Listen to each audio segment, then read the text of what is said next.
राजू जो लालपुर गांव में अपनी पत्नी के साथ रहा करता था, वो पैसे कमाने के लिए जगह जगह जाकर चूड़ी का व्यापार किया करता था। अपनी बीवी को अकेला छोड़कर वो गांव गांव घूमकर अपना काम किया करता था। इस तरह एक दिन जब राजू घर से व्यापार के लिए निकल रहा होता है तो अपनी बीवी से कहता है, अरे सुनती हो सुनीता, जरा मेरी टिफिन पैक कर दो, मैं बाहर ही कहीं बैठकर खा लूंगा। अब मुझे देर हो रही है, जल्दी करो। जरा ठहरो, मैं अभी तुम्हारा टिफिन पैक करके लाती हूँ। थोड़ा जल्दी करो, मुझे नदी भी पार करनी होती है। टिफिन लेकर राजू चूड़ी बेचने निकल जाता है। बेचारा राजू के पास कुछ आने जाने का साधन नहीं था, जिस कारण वो नदी तैर कर दूसरे गाँव जाया करता था। रंग बिरंगी चूड़ियाँ ले लो, आओ आओ, नई नई चूड़ियाँ ले लो। ओ भाई साहब, इधर तो आओ, मुझे रंग बिरंगी चूड़ियाँ चाहिए। जी बहन जी, अभी आता हूँ। अरे भाई साहब, आपके पास तो बहुत अच्छी अच्छी चूड़ियाँ हैं, मुझे भी 2 दर्जन चूड़ियाँ दे दो। राजू की सारी चूड़ियाँ इस तरह से धीरे धीरे गांव भर में बिक जाया करती थी। इस तरह वो रोज चूड़ियाँ बेचकर पैसे कमाया करता था। एक दिन जब राजू फेरी करके घर आता है तो देखता है कि उसकी पत्नी की तबीयत बहुत खराब है। अरे सुशीला, क्या हो गया? तुम्हारी इतनी तबीयत कैसे बिगड़ गई? पता नहीं जी, जब मैं खाना बना रही थी तब मैं बेहोश हो गई और मेरी तबीयत खराब हो गई। बेचारा राजू इलाज के लिए अपनी पत्नी को हॉस्पिटल ले जाता है। हॉस्पिटल में डॉक्टर राजू से कहते हैं, इनकी तबीयत तो कुछ ज्यादा ही बिगड़ गई है, इनके इलाज के लिए बहुत पैसे लगेंगे। ठीक है, आप इलाज कीजिए, मैं पैसे जमा करता हूँ। बेचारे ने जितने भी पैसे कमाए थे वो सारे के सारे पैसे अपनी पत्नी के इलाज में लगा देता है, जिसके कारण उसके पास अब जरा भी पैसे नहीं बचे थे। राजू अपनी बीवी का इलाज कराकर उसे घर ले आता है और फिर वो सोच में पड़ जाता है। हे भगवान, अब मैं क्या करूं? जो भी पैसे मैंने कमाए थे वो तो मेरी बीवी के इलाज में ही खत्म हो गए। अब मुझे फिर से चूड़ियाँ बनाकर बेचनी होगी, पर फिर घर पर मेरी बीवी को कौन देखेगा? बेचारा पूरी रात मेहनत करके चूड़ियाँ बनाता है और सुबह होते ही पैसे कमाने के लिए वो गांव भर में चूड़ियाँ बेचने निकल जाता है। आइए आइए, रंग बिरंगी चूड़ियाँ खरीदिए, हरी पीली नीली लाल गुलाबी चूड़ियाँ खरीदिए, आइए आइए। अरे भाई साहब, मुझे तो दर्जन चूड़ियाँ दे दो। मुझे भी 1 दर्जन चूड़ियाँ दे दो। ठीक है बहन, ये लो। राजू सारी चूड़ियाँ बेचकर अपने घर निकल पड़ता है। घर पहुंचकर वो अपनी पत्नी सुशीला से कहता है, अरे सुशीला, तुम्हारी तबीयत तो ठीक है ना? अब तो तुम्हें कोई दिक्कत नहीं है? नहीं जी, मुझे कोई दिक्कत नहीं है, अब मैं ठीक हूँ। अरे मैंने सुना है कि पास के गांव में एक मेला लगा हुआ है। अगर तुम्हारी तबीयत ठीक है तो हम दोनों मेला घूमने चलते हैं। आज मेरे पास कुछ पैसे भी हैं। ठीक है, चलो। अगली सुबह राजू और सुशीला मेला देखने के लिए जाते हैं। मेला देखने के लिए उन्हें नदी पार करनी होती है। वो नदी पार करके मेले में पहुंच जाते हैं, जहां सुशीला राजू से कहती है, अरे वाह, ये तो बहुत ही बड़ा मेला है। मैंने तो ऐसा मेला अपनी जिंदगी में कभी नहीं देखा। हाँ सुशीला, तुम बिल्कुल सही कह रही हो, ये बहुत बड़ा मेला है। चलो अब हम दोनों मेले में मजे कर लेते हैं। और इस तरह दोनों एक साथ मिलकर मेला घूमते हैं। फिर सुशीला को भूख लगने लगती है। अजी सुनते हो, मुझे तो बहुत जोरों की भूख लगी है, चलो कुछ खाते हैं। हाँ, मुझे भी बहुत जोरों की भूख लगी है। दोनों एक दुकान में कचौड़ी खाने चले जाते हैं। राजू कचौड़ी वाले को देने के लिए पैसे निकालता है, तभी एक चोर उसके सारे पैसे छीनकर भाग जाता है। राजू उसे पकड़ने की बहुत कोशिश करता है, पर वो चोर को नहीं पकड़ पाता। उनके पास और पैसे ना होने के कारण वो दोनों भूखे रह जाते हैं। अब मैं क्या करूं? हे भगवान, मेरे पास तो अब पैसे भी नहीं हैं। जो पैसे मैं लाया था वो चोर छीन कर भाग गया। आप रो मत जी, हम दोनों मिलकर फिर से पैसे कमा लेंगे। अब छोड़ो, हमें मेले से घर वापस जाना होगा, शाम होने को है। राजू और सुशीला दोनों घर के लिए निकल जाते हैं। सुशीला को रास्ते में बहुत जोरों की भूख लगती है और सुशीला राजू से कहती है, अजी मुझे तो बहुत जोरों की भूख लगी है, अब हम दोनों क्या करेंगे? हमारे पास तो पैसे भी नहीं कि कुछ खरीद कर खा ले। क्या करे सुशीला, हमारी किस्मत में गरीबी ही लिखी हुई है। ये बोलते बोलते दोनों नदी के पास पहुंच जाते हैं और सुशीला राजू से कहती है, भूख बहुत तेज लग रही है, कुछ खाने को तो नहीं। एक काम करती हूँ, ये नदी का पानी ही पी लेती हूँ, पानी पीकर शायद भूख मिट जाए। हाँ जाओ पानी पी लो, फिर हम घर चलते हैं। सुशीला जैसे ही नदी का पानी पीती है वैसे ही वो पानी एक रोटी में बदल जाता है और सुशीला देखकर चौंक जाती है और कहती है, अजी सुनते हो, ये देखो, मैं तो नदी से पानी लाई थी, वो पानी तो एक रोटी बन गया। ऐसा कैसे हो सकता है? पानी रोटी कैसे बन सकता है? राजू सोच में पड़ जाता है। वैसे ही नदी से एक जलपरी निकलती है और कहती है, रानी सुशीला, तुम डरो मत, ये एक जादुई पानी की रोटी है। तुम्हारा धन्यवाद। मुझे किसी ने श्राप दिया था कि मैं तब तक पानी में दबी रहूंगी जब तक कोई ईमानदार इंसान इस नदी के पानी को नहीं पीता, और आज तक मैंने इंतजार किया। आखिर वो तो ना ही गया और मैं वापस जलपरी बन गई, और ये सिर्फ तुम्हारी वजह से ही हुआ है। इसलिए मैंने तुम्हारी भूख मिटाने के लिए तुम्हें इस पानी से रोटी बनाकर दे दी। क्या आप सही कह रहे हो? ये जादुई पानी की रोटी है। हाँ, और अब तुम्हें इस जादुई पानी की रोटी से कभी भी कुछ भी मदद मिल सकती है। तुम इससे अपनी गरीबी दूर कर सकते हो। तुम इस जादुई पानी की रोटी से कुछ भी मांगोगे वो पूर्ण हो जाएगा। आपका बहुत बहुत धन्यवाद। हम दोनों बहुत खुश हैं कि हम दोनों को एक जादुई पानी की रोटी मिली, जिससे हम अपनी गरीबी दूर कर सकते हैं। ठीक है, अब मैं चलती हूँ। तुम दोनों अपना ख्याल रखना और कभी भी अपने मन में लालच न लाना। जलपरी इतना कहकर वहाँ से गायब हो जाती है और राजू सुशीला दोनों उस जादुई पानी की रोटी से अपनी अपनी इच्छाएं पूर्ण करते हैं। इस तरह राजू को अब चूड़ियाँ बेचने की जरूरत नहीं थी। उस जादुई पानी की रोटी से राजू और सुशीला बहुत अमीर बन गए थे और दोनों खुशी खुशी रहने लगे थे। ये कहानी सीमा नाम की लड़की की है। सीमा अपनी दादी कमला और पापा रमेश के साथ रहती है। उसकी माँ का निधन उसे जन्म देते समय ही हो गया होता है। बचपन से उसकी दादी और पापा ने पाला होता है। एक दिन रमेश काम के सिलसिलों में बाहर गया होता है और जब वो लौट कर आता है तो उसके साथ एक लड़की होती है, जिसे देखकर, बेटा ये कौन है? माँ, ये तेरी बहू अनामिका है। हम दोनों एक ही ऑफिस में काम करते हैं और हम दोनों ने शादी कर ली। कमला को अनामिका पसंद नहीं आती है क्योंकि वो उम्र में रमेश से काफी छोटी होती है। वो कमला को बहुत चालाकती है। कमला उस समय तक कुछ नहीं कहती है। वो दोनों का स्वागत करके दोनों को घर में ले आती है। अगले दिन, बहू चाय तो दे दे। आवाज सुनकर अनामिका अपने पति रमेश से कहती है, रमेश मुझे बहुत थकान हो रही है, क्या तुम चाय बना लोगे? मैं थोड़ी देर में उठकर बाकी का काम कर लूंगी। ठीक है, तुम आराम करो।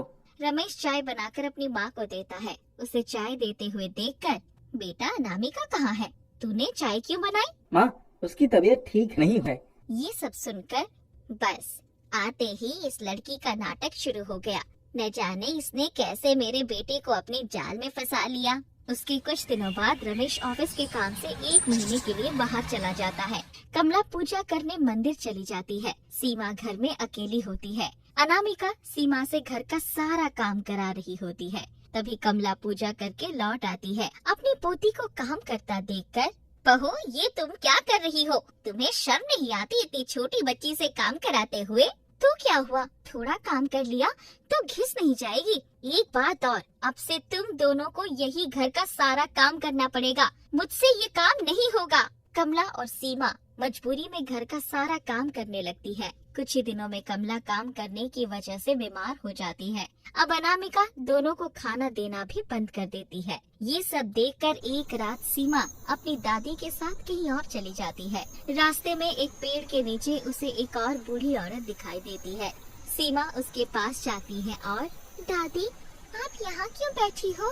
बेटी मेरा यही काम है, मैं रात को ऐसे ही घूमती हूँ। पर तुम और तुम्हारे साथ ये कौन है? और तुम दोनों इतनी रात में यहाँ क्या कर रही हो? सीमा बूढ़ी औरत को अपनी सारी कहानी बताती है। तीनों बातें करते हुए पूरी रात बिता देते हैं। अगली सुबह जब सीमा और कमला उठते हैं तो देखते हैं कि वो बूढ़ी औरत वहाँ नहीं है। उन्हें ना देखकर, दादी वो रात में जो दादी थी वो कहाँ गई? पता नहीं बेटी, वो कहाँ गई? दोनों बातें कर रहे होते हैं कि तभी सीमा की नजर उसके पास रखे आलू नाव पर पड़ती है, जिसे देखकर दादी ये आलू का नाव कहाँ से आया? लगता है कल रात जो बूढ़ी औरत थी ये आलू नाव उसका ही होगा। एक काम करते हैं, इसे हम अपने पास रख लेते हैं। अगर वो बूढ़ी औरत हमें मिली तो हम उन्हें ये लौटा देंगे। ऐसा कहकर वो दोनों बातें करते हुए दूसरे गांव में पहुंच जाती है। सीमा और कमला को कुछ समझ में नहीं आ रहा होता है कि क्या करे। तभी वो देखती है कि गांव के कुछ लोग हाथ में कपड़े लेके इस्त्री कराने को जा रहे होते हैं, पर इस्त्री वाली कहीं गई होती है। ये सब देखकर दादी क्यों ना हम इस्त्री का काम शुरू करते? काश हमारे पास इस्त्री होती। ये कहते ही कमला और सीमा देखती है कि दोनों के पास इस्त्री आ जाती है। दोनों बहुत हैरान हो जाती है। दोनों को समझ नहीं आता है कि ये कैसे हो सकता है। तभी सीमा कहती है, दादी इस्त्री तो आ गया, पर हम इस्त्री करेंगे कहाँ? काश हमारे पास एक घर भी होता। ये कहते ही सामने एक घर आ जाता है, जिसे देखकर दोनों हैरान हो जाती है। तभी कमला की नजर उस आलू नाव पर पड़ती है, जिसे देखकर कहीं ये इस आलू नाव का कमाल तो नहीं, कहीं ये जादुई तो नहीं? हाँ दादी, आप ठीक कह रहे हो, ये सब इसी का कमाल है। दादी अब हमारी सारी परेशानियाँ दूर हो जाएंगी। हम इस जादुई आलू नाव से बहुत बहुत बहुत पैसे मांगते हैं। सीमा की बात सुनकर, बेटी मैंने तुम्हें मेहनत करना सिखाया है ना, हमें इस जादुई आलू नाव से रहने को घर और काम करने की इस्त्री मिल गया है, यही बहुत है। अब हम दोनों मेहनत करके अपना पेट भरेंगे। उसके बाद दोनों गांव में घूम घूम कर कपड़े लाती है और उन्हें इस्त्री करके पैसे कमाने लगती है। दोनों के दिन बहुत अच्छे गुजर रहे होते हैं। उधर रमेश जब काम से लौटता है तो अपनी माँ और बेटी को ना देखकर, अनामिका, माँ और सीमा कहाँ हैं?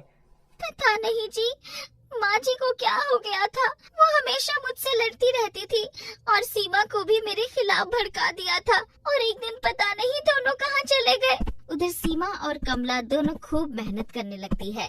वो जादुई आलू नाव से गरीबों की मदद भी करती है। पूरे गांव में दोनों को सब खूब प्यार और सम्मान करते हैं। उधर रमेश अपनी बेटी और माँ की याद में बीमार रहने लगता है। अब अनामिका भी रमेश के साथ बुरा व्यवहार करने लगती है और एक दिन वो भी उसे छोड़कर चली जाती है। ऐसे ही कुछ दिन बीत जाते हैं। एक दिन, दादी पता नहीं मुझे पिताजी की बहुत याद आ रही है, चलो ना एक बार अपने गांव चलकर उन्हें देखते हैं। बेटी पता नहीं तेरे पिताजी को हम याद है भी या नहीं, कोई बात नहीं, अगर तेरा मन है तो एक बार चलकर देख लेते हैं। उसके बाद दोनों अपने गांव के लिए निकल जाती है। गांव पहुंचकर दोनों देखती है कि पूरे गांव में बाढ़ आ रखी होती है। गांव वाले मदद के लिए चिल्ला रहे होते हैं। ये सब देखकर, दादी यहाँ तो बाढ़ आ रखी है, हमें इन सब की मदद करनी चाहिए। बेटी तू जादुई आलू नाव निकाल कर उसमें सारे गांव वालों को बिठा ले, जादुई आलू नाव में सब सुरक्षित रहेंगे। सीमा जादुई आलू को निकालती है और लोगों की मदद करने को कहती है। जादुई आलू नाव देखते ही देखते बहुत बड़ा हो जाता है। उसमें गांव के सारे लोग आ जाते हैं। तभी जादुई नाव रमेश के घर के पास पहुंचती है। सीमा भागकर अंदर जाती है तो देखती है कि उसके पिता बीमार खाट पर पड़े होते हैं। वो जल्दी से उन्हें भी जादुई आलू नाव पर बिठाती है। उसके बाद कुछ ही दिनों में बाढ़ कम हो जाती है, सबकी जान बच जाती है। ये सब देखकर, सीमा बेटी, आज तूने पूरे गांव की जान बचा ली। ये सब सुनकर, बेटी हमारी जान तो बच गई, पर हमारे घर और सारा सामान बाढ़ में बह गया, अब हम क्या खाएंगे? ये सब सुनते ही सीमा जादुई आलू नाव को सब पहले जैसे करने को कह देती है। उसका ऐसा कहते ही सब पहले जैसे हो जाता है और सारे गांव वाले कमला और सीमा को धन्यवाद कहते हैं। उसके बाद सीमा और कमला रमेश को सारी बातें बताती हैं। ये सब सुनकर, माँ, ये सब मेरी ही वजह से हुआ है। अगर मैं अनामिका से शादी नहीं करता तो ये सब नहीं होता। कोई बात नहीं बेटा, जो हुआ उसे अब जाने दो, आखिर अब तो हम सब साथ में ही हैं। अरविंद भैया, दरवाजा खोलो, जल्दी उठो भैया। अरे धीरज, वो भी इतनी रात को, बात क्या है? भैया आसमान से आफत बरस रही है, पूरी बस्ती में पानी भर गया है, सब बर्बाद हो गया, सबकी जान आफत में है भैया। अरे तो तुम ऐसा करो, सबको यहाँ ले आओ। ये जगह बस्ती से काफी ऊंचाई पर है अब जल्दी जाओ, तब तक मैं सबके रहने का इंतजाम करता हूँ। ठीक है भैया, ठीक है, बहुत बहुत शुक्रिया, भगवान तुम्हारा भला करे। इतना कहकर धीरज वहाँ से चला गया। अरविंद एक छोटी सी झोपड़ी में अपने पत्नी और बच्चे के साथ रहता था। वो उसी पहाड़ी के ठीक नीचे बसी थी। कई साल पहले अरविंद भी उसी बस्ती में रहा करता था, लेकिन फिर दूसरी बिरादरी की लड़की से शादी करने की वजह से बस्ती वालों ने वहाँ उसे रहने नहीं दिया। मजबूर होकर अरविंद को सबसे दूर उस पहाड़ी पर रहना पड़ा। लेकिन जब बस्ती वालों पर भयंकर बारिश मुसीबत बनकर बरसी, तो उसने एक पल भी नहीं सोचा और फौरन उन सबकी मदद के लिए तैयार हो गया। आखिर जरूरत क्या है इतना महान बनने की? ये वही बस्ती वाले हैं जिन्हें एक पल नहीं लगा तुमसे नाता तोड़ने में। अब जब खुद पर मुसीबत आई है तो कैसे बेशर्मों की तरह चले आए हैं यहाँ। ऐसा मत कहो, हमें उनकी मदद ही करनी चाहिए। पर उनकी मदद करोगे कैसे? विशाखा, तुम बस अपना मन मजबूत रखो, बाकी सब भगवान पर छोड़ दो। इतना कहकर अरविंद बाहर निकल गया और अपनी झोपड़ी के बाहर जंगली झाड़ियों में से एक छत बनाने की कोशिश करने लगा। कुछ ही देर में बस्ती के सभी लोग वहां पर आ गए और अरविंद की मदद से उन सभी को सिर छुपाने की जगह मिल गई। हालांकि इतनी मदद काफी नहीं थी। बारिश एक पल के लिए भी नहीं रुकी और देखते ही देखते पूरी बस्ती पानी के साथ बह गई। ऊंची पहाड़ी पर सिर्फ अरविंद की झोपड़ी ही सही सलामत थी। विशाखा, बाहर सबका भूख से बुरा हाल है। अब चलो, मैं तुम्हारी मदद करता हूँ। मिलकर सबके लिए कुछ पका लेते हैं। क्या पकड़ोगे चूल्हे पर चढ़ाने के लिए? कुछ होना भी तो चाहिए। ये देखो, बस एक लाल भुट्टा रखा है जो हमारे लिए भी काफी नहीं है। और तो और न जाने क्यों ये लाल हो गया है। अब क्या होगा? उदास होकर अरविंद अपनी झोपड़ी में बैठकर भगवान को हाथ जोड़कर याद करने लग गया। भैया, परेशान ना हो, बस ये बारिश थम जाए, फिर सब अपना ठिकाना ढूंढ ही लेंगे। नहीं धीरज, ऐसा मत कहो। तुम सब जब तक चाहो यहाँ रह सकते हो। दुख तो इस बात का है कि मैं चाहकर भी तुम लोगों के लिए कुछ नहीं कर पा रहा हूँ। मैं जानता हूँ कि तुम सब भूखे हो और मेरे पास राशन के नाम पर बस एक लाल भुट्टा ही है। कोई बात नहीं विष्णु भैया, तुम दिल छोटा मत करो। तुमने हमें आश्रय दिया, ये क्या कम बड़ी बात है भैया। और भगवान ने चाहा तो फिर से सब ठीक हो जाएगा। धीरज की बातों ने अरविंद को बड़ी हिम्मत दी और वो उस पर लाल भुट्टे को देखते हुए भगवान से हाथ जोड़कर प्रार्थना करने लगता है। सुनो जी, राजू भूख के मारे रोए जा रहा है। लाओ, वो लाल भुट्टा मुझे दे दो। मुझे कम से कम अपनी औलाद के साथ कुछ बच्चों का पेट तो भर लेने दो। लाल भुट्टे को आग में सेंकते ही उसकी खुशबू हर तरफ महकने लगी, जिसने बाहर बैठे सभी लोगों की भूख और बढ़ा दी। बहन, तुमने कुछ पकाया है क्या? बहन, तुम थोड़ा सा खाना मुझे दे दो। मेरी बूढ़ी माँ ने तो 3 दिनों से कुछ भी नहीं खाया है। वहाँ पर हर किसी को अपने परिवार के लिए खाना चाहिए था। उनकी ये सब बातें सुनकर विशाखा का चेहरा उतर गया, लेकिन फिर उसने जैसे ही लाल भुट्टे की तरफ देखा तो उसे अपनी आंखों पर विश्वास नहीं हुआ। अरे, ये कैसे? अजी सुनते हो? यहाँ आओ तो जल्दी। क्या हुआ विशाखा? ये देखो, राजू के साथ साथ सभी बच्चों ने पेट भरकर लाल भुट्टा खाया और फिर भी इसमें एक दाना भी कम नहीं हुआ। विशाखा को कुछ समझ नहीं आ रहा था, लेकिन अरविंद सब समझ गया था। उसने भगवान को धन्यवाद देते हुए कहा, प्रभु, बहुत बहुत धन्यवाद। बस अपनी कृपा यूं ही बनाए रखें ताकि मुसीबत की इस घड़ी में मैं सबके काम आ सकूं। इसके बाद अरविंद ने वही किया जो वो करना चाहता था। उसने सभी बस्ती वालों को पेट भर जादुई लाल भुट्टा खिलाया। इसके बावजूद जादुई लाल भुट्टा जरा भी खाली नहीं हुआ। इसी तरह कई दिनों तक सबका गुजारा चलता रहा और फिर आखिरकार बारिश थम गई और सभी लोग अरविंद को शुक्रिया कहकर वहाँ से जाने लगे। धीरे धीरे सब कुछ पहले जैसे हो रहा था, लेकिन अरविंद के लिए अब काफी कुछ बदल चुका था। अब वो दोनों मिलकर उस जादुई लाल भुट्टे से जरूरतमंदों की मदद करने लगे और ऐसा करने से उनके घर में भी खूब बरकत होने लगी। बात चाहे खेती की हो या फिर फसल बेचकर होने वाली कमाई की, अरविंद अब दिन दुनी रात चौगुनी तरक्की कर रहा था। उसकी ये तरक्की हर किसी को रास नहीं आ रही थी। क्या बात है धीरज, ऐसा मुंह फुलाकर क्यों बैठा हो? क्या करूं मैं, रात दिन भगवान की पूजा की मैंने, फल उस अरविंद को मिल रहा है। देखो ना, उस जादुई लाल भुट्टे के दम पर कैसे धनवान हुआ जा रहा है। लेकिन अब बस, मैं ये सब और नहीं देख सकता। वैसे तो सामने से धीरज हमेशा अरविंद को अपना भाई जैसा ही मानता था, लेकिन असल में ये सब बस एक दिखावा ही था। उसे अरविंद की तरक्की और हर तरफ होती तारीफ से बड़ी जलन हो रही थी, जिसके चलते आखिरकार उसने उस जादुई लाल भुट्टे को चुराने का फैसला कर लिया। एक रात वो दबे पांव अरविंद के घर में घुसा और चुपचाप उस लाल भुट्टे को ही अपने साथ ले जाने लगा। लेकिन वो उस बर्तन को घर से बाहर ले जा पाता उससे पहले ही वो उसके हाथों से छूट गया। लाल भुट्टा के गिरने की आवाज से अरविंद और विशाखा की आंख खुल गई और ये देखकर धीरज बुरी तरह घबरा गया और तुरंत ही वहाँ से भाग निकला। विशाखा, क्या हुआ? कैसी आवाज थी वो? पता नहीं जी, यहाँ तो सब ठीक ठाक है। अच्छा, और जरा एक बार जादुई लाल भुट्टे को देखना। देखो, भुट्टा तो है ना? हाँ, यहाँ तो पूरा भरा हुआ है, बिल्कुल पहले की तरह।